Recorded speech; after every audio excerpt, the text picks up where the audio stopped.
जगतपुर गांव में रहने वाला मल्लू पहलवान गांव से दूर एक घर बनाकर रहता था। उसके पास 50 से अधिक भैंसें थीं।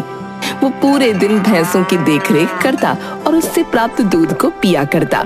उस पहलवान की यही दिनचर्या थी। वो दूध पी पी कर बहुत बलशाली हो गया था। एक दिन गांव का हरिया उस रास्ते से जा रहा था। मल्लू पहलवान उसे रोकता है। अरे भाई हरिया, जरा मेरी बात सुनो, मुझे तुमसे बहुत जरूरी बात करनी है। हाँ पहलवान जी, बताइए क्या बात है। मेरा विवाह किधर होगा, मुझे बताओ जरा।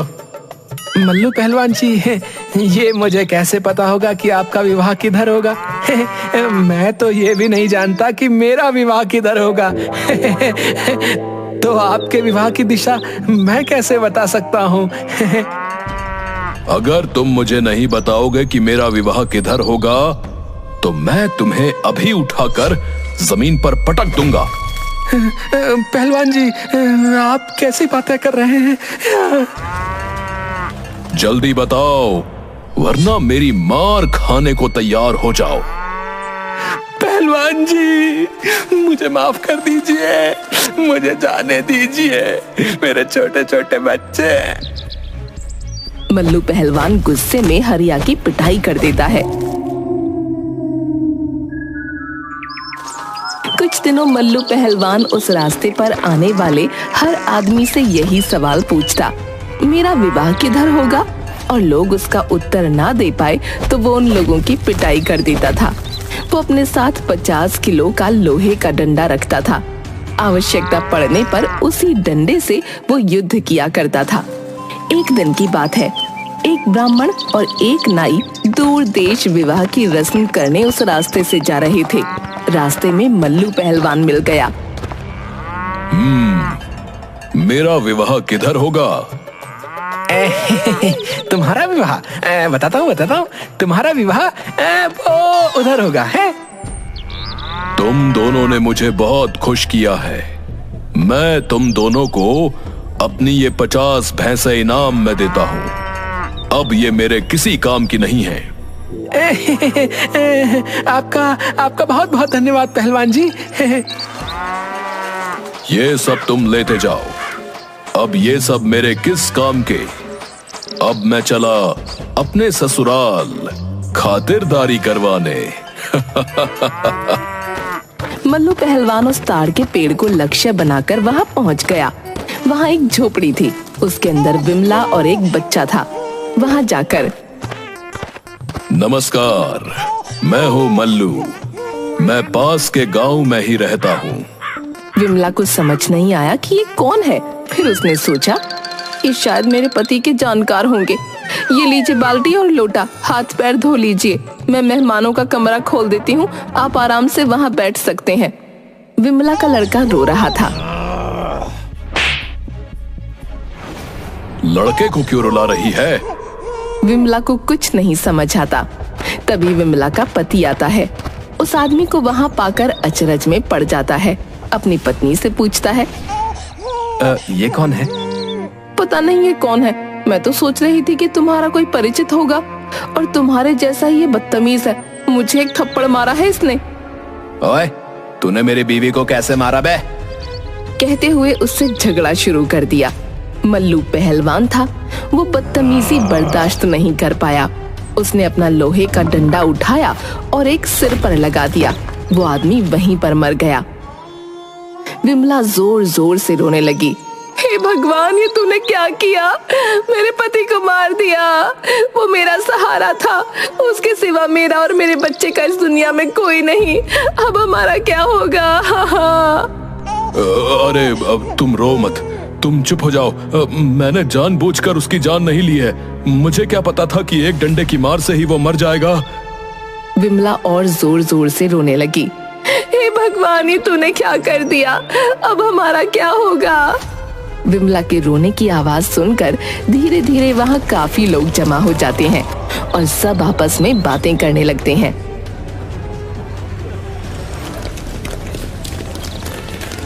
देखिए भाई, न्याय के अनुसार तो अब इस पहलवान को ही विमला और उसके बच्चे की जिंदगी का निर्वाह करना होगा। लेकिन इस पहलवान से ये कहेगा कौन? ये तो सीधा डंडा उठाएगा और जान ही ले लेगा। ये लोग बात तो सही कह रहे हैं। ये बेचारी विमला इतने छोटे से बच्चे को लेकर कैसे अपना जीवन व्यतीत करेगी, कहां जाएगी? मुझे इसकी और इसके बच्चे के जीवन निर्वाह की जिम्मेदारी ले लेनी चाहिए। तुम रो मत, ये सब मेरी वजह से हुआ है, इसलिए आज से मैं तुम्हारे और तुम्हारे बच्चे के जीवन निर्वाह की जिम्मेदारी लेता हूँ। मल्लू पहलवान विमला के घर में रहने लगता है। 6-7 दिन बीत जाते हैं और घर में जमा राशन पानी खत्म होने लगता है। कुछ कमाई करोगे या ऐसे ही भूखे मरेंगे? बिना कमाई के जीवन कैसे चलेगा?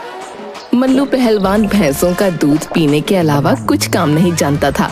उसने विमला से पूछा, कमाई वो क्या होती है, बताओ। हे भगवान, तुम कैसे आदमी हो? शरीर से तो इतने तगड़े दिखते हो और दिमाग सरसों जितना भी नहीं है। तुम आज तक जिंदा कैसे हो? करते क्या थे? वो तो छोड़ो, खाते क्या थे तुम? मैं तो भैंस का दूध पीता था। भैंस? कहाँ है भैंसें? और किसकी भैंसों के बारे में बात कर रहे हो? मेरे पास 50 से अधिक भैंस थी। मैं उनका दूध निकालता था और वही पी लेता था। अब कहाँ है तुम्हारी भैंसें? उन्हें ले आओ, हम उनका दूध निकालकर गांव में बेच देंगे, अच्छे पैसे मिलेंगे। वो तो अब मेरे पास नहीं है। विमला आश्चर्य से उसकी ओर देखते हुए, फिर कहाँ गए? वो तो मैंने दान में दे दी। तुमसे मैंने जो पूछा है वो तो तुम जवाब नहीं दे रही और उल्टा मुझसे ही सवाल पूछ रही हो। बताओ, कमाई क्या होती है? राजमहल में जाकर राजा से कुछ खेती के लिए जमीन मांग लो, जिस पर खेती करके अपना अनाज उपजाया करेंगे। पहलवान अपना डंडा हाथ में लेकर राजमहल की तरफ चल पड़ा। राजमहल से कुछ दूर लोगों ने उसे अपनी ओर आते देखा तो वो सब डर के मारे थर-थर कांपने लगे।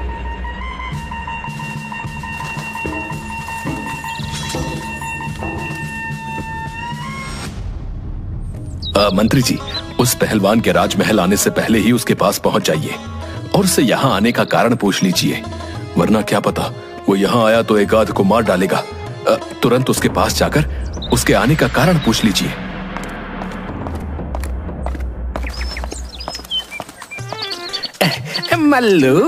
मल्लू पहलवान, तुम यहाँ क्या कर रहे हो? मैं महाराज से मिलने जा रहा हूँ। लेकिन क्यों? तुम्हें महाराज से क्या काम है भला? मुझे बताओ, मैं तुम्हारा संदेश महाराज तक पहुंचा दूंगा। मैं महाराज से खेती करने के लिए कुछ जमीन मांगने जा रहा हूँ ताकि उस पर अनाज उगाकर मैं विमला और उसके बच्चे का भरण पोषण कर सकूं। तुम यहीं ठहरो, अच्छा? मैं राजा को बताकर आता हूँ। अच्छा? मंत्री राजा के पास आता है और उसके आने का कारण बताता है। वो जितनी जमीन और जहां मांग रहा है उसे वहां दे दो। मंत्री तुरंत मल्लू पहलवान के पास जाता है और चालाकी से उसे शमशान घाट के पास पड़ी बंजर जमीन दे देता है।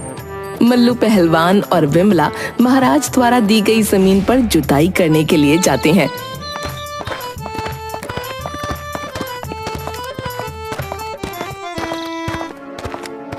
अरे राम जी, ये क्या? महाराज ने तो जो जमीन हमें दी है उसके बीच में इतना बड़ा सा पीपल का पेड़ है। अब हमें उतनी दूर का खेत छोड़कर फसल उगाना होगा। चलो कोई बात नहीं, थोड़ी कम फसल मिलेगी और क्या, कुछ नहीं से तो कुछ भला ही सही। ये खेत में आ रहा पीपल का पेड़ जिसके कारण हमारी फसल कम हो जाएगी, इसे अपने खेत से हटा देता हूँ। उसने पीपल के पेड़ पर लोहे का एक डंडा मारा जिसमें से 150 भूत नीचे उतरे।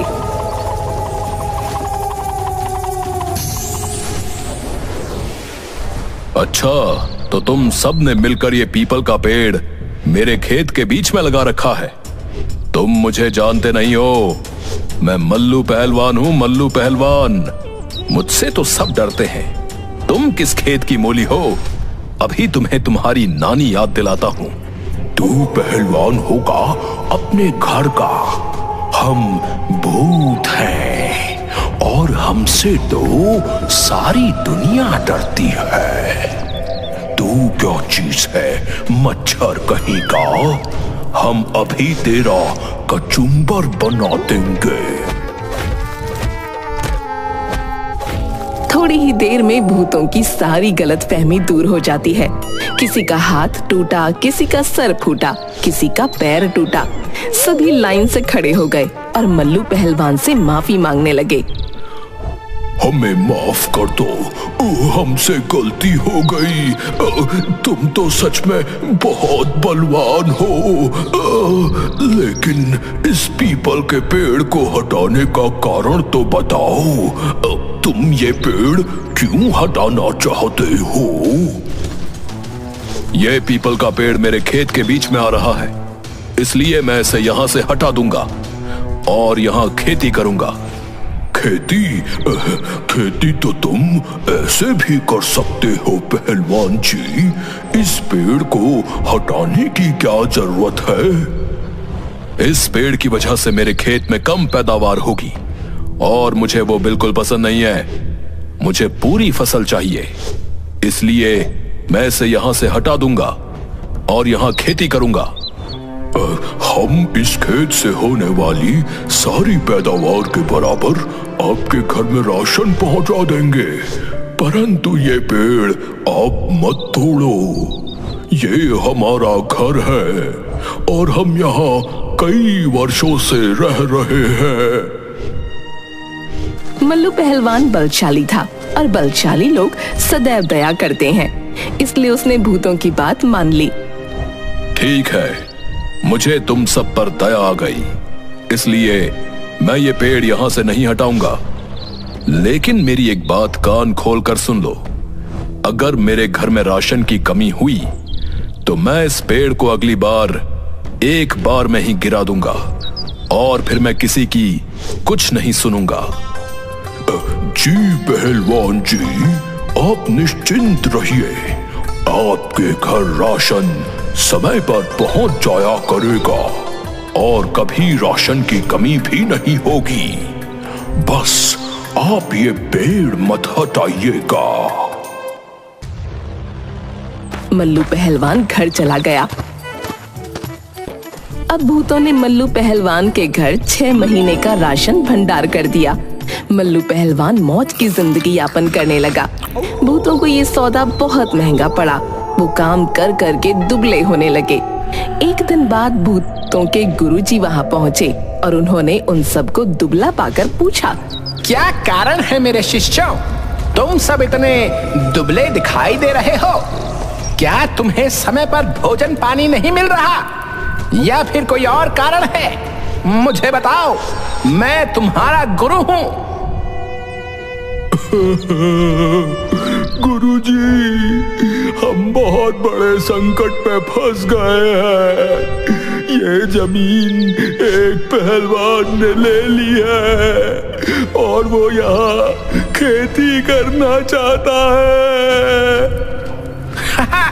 तो इसमें तुम दुबले क्यों हो रहे हो भाई? गुरुजी, उस पहलवान की हुजूरी करने और उसको राशन पहुंचाने के काम में हमारा सारा वक्त चला जाता है, जिसके कारण ना तो हम ठीक से खाना खा पाते हैं और ना ही सो पाते हैं। यही कारण है गुरुजी कि हम दुबले होते जा रहे हैं।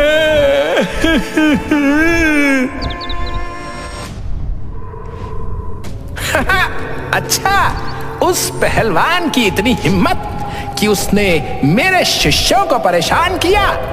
तुम सब रो मत, अब तुम्हारी तकलीफ का अंत होगा। उस पहलवान ने मेरे शिष्यों को जितना परेशान किया है, इसका बदला तो मैं उससे लूंगा। भूतों के गुरुजी बिल्ली का भेष बनाकर पहलवान के घर जा पहुंचे। दूसरी तरफ मल्लू पहलवान के घर रोज बिल्ली दूध पी जाती थी। आज बिल्ली को सबक सिखाने के लिए मल्लू पहलवान डंडा लेकर दरवाजे के पीछे खड़ा था। बाहर से बिल्ली के भेष में आए भूतों के गुरुजी ने उस पहलवान को दरवाजे के पीछे छिपा देख लिया था और दांव लगा रखा था कि कब उसकी आंख से ओझल होकर उस पर वार किया जाए। मल्लू पहलवान ने भी दांव लगा रखा था। बस एक बार ये बिल्ली घर के अंदर प्रवेश कर जाए, मैं अपने घर के दूध का सारा हिसाब एक ही दिन में पूरा कर लूंगा। काफी समय हो गया, बिल्ली अंदर नहीं आई। बिल्ली अंदर आ नहीं रही थी। मल्लू पहलवान धीरे धीरे पीछे हटता गया और चूल्हे के पास पहुंचकर छुप गया। जैसे ही बिल्ली अंदर आई और उसने मल्लू पहलवान पर वार करने का प्रयास किया, पहले से ही सतर्क मल्लू पहलवान ने एक डंडा बिल्ली की कमर पर लगा दिया। अब भूतों के गुरुजी के पसीने छूट गए, सभी हड्डियां टूट गईं। गुरुजी ने अपने भूत रूप में आकर, अरे अम्मा, अरे पापा, मेरी तो कमर तोड़ दी, मैं तो मर गया। मुझे माफ कर दो पहलवान जी, मुझसे गलती हो गई, मुझे माफ कर दो। तुम कौन हो और यहाँ बिल्ली के रूप में क्या कर रहे थे? आपके खेत में जो पीपल का पेड़ है, उस पर रहने वाले भूतों का मैं गुरु हूँ और मैं गलती से यहाँ आपसे बदला लेने आ गया था। मुझे माफ कर दीजिए, मुझे जाने दीजिए। इतनी आसानी से कैसे जाने दूंगा तुझे? तू तो मुझसे बदला लेने आया था ना। रुक जा तू। नहीं नहीं पहलवान जी, मैं हाथ जोड़ता हूँ, मुझे यहाँ से जाने दीजिए। अब जिंदगी में कभी ऐसी गलती नहीं करूँगा। आप बस मुझे छोड़ दीजिए। इसके बदले मैं आपको जो चाहिए वो दे दूंगा।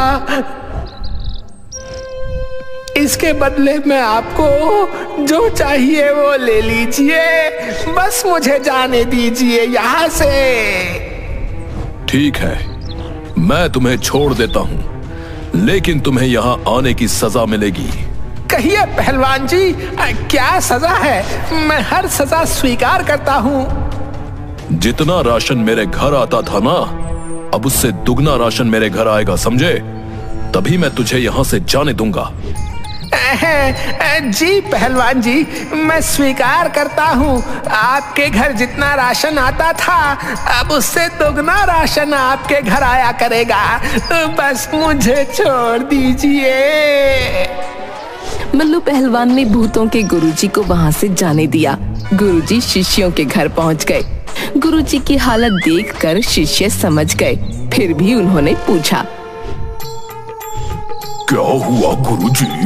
आपकी ये हालत कैसे हो गई? कमीनों, कुत्तों, तुम सबने मुझे पहले क्यों नहीं बताया कि वो इतना ताकतवर है?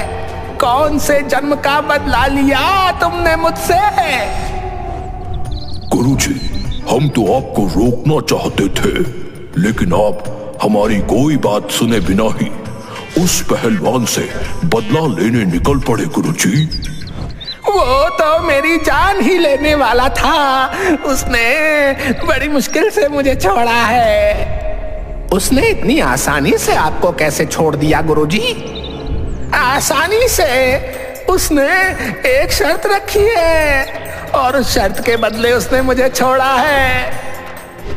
कैसी शर्त गुरुजी? उसके घर पहले जितना राशन आता था, अब उससे दुगना राशन पहुंचाना होगा, वरना वो तुम सबके साथ साथ मुझे भी खत्म कर देगा। दुगना राशन? पहले जितना राशन जाता था, उसमें ही हम सबकी ये हालत हो गई। अब दुगना राशन पहुंचाने में हमारा क्या होगा? मारो! सारे भूत रोते हुए गुरुजी को मारने दौड़ते हैं और गुरुजी किसी तरह अपनी जान बचाकर वहां से भाग निकलते हैं। बेचारे भूतों को अब मल्लू पहलवान को पहले से राशन दुगना पहुंचाना होगा। एक तो पहले ही भूत दुबले थे, अब ये आफत।